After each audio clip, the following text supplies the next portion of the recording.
Ndiyo mapokezi ya Hamadi Hassan Chande, mjumbe wa kamati kuu na halmashauri kuu taifa CCM, ambaye amefika leo Pemba tangu kuchaguliwa tarehe 28 mwezi wa 5 2025 kuwa mjumbe wa kamati kuu halmashauri kuu ya taifa, na leo amepokelewa Pemba.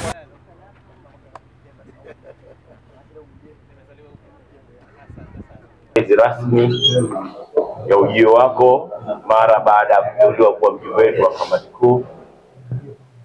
Dhamira ya mapokezi ni kuzidisha upendo miongoni mwetu.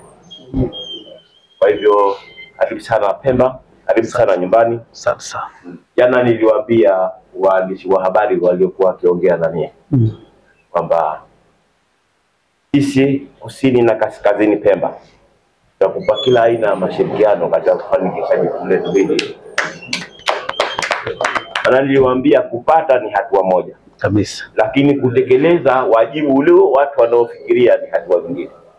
Sasa nikawaambia ili wenzetu huyu waweze kufanikiwa lazima tushirikiane naye.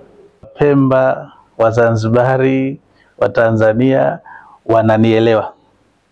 Kwa hiyo watarajie mabadiliko makubwa sana na ongezeko kubwa sana la wanachama wa Chama cha Mapinduzi, kwa sababu uwezo huu Mungu ametujalia ya kuweza kuwashawishi kwa vitendo walioko upande mwingine wakaja kwetu.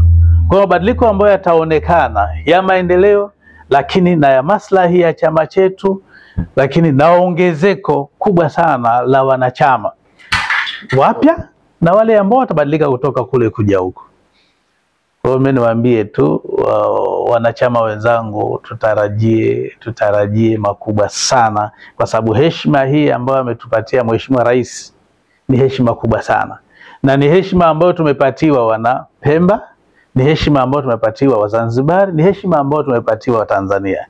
Kwa hayo basi lazima nionyeshe juhudi yangu ili kusudi malengo yake ambayo amejiwekea mwenyekiti wetu niweze kuyafikia, ili tuimarishe na kujenga chama chetu cha Mapinduzi.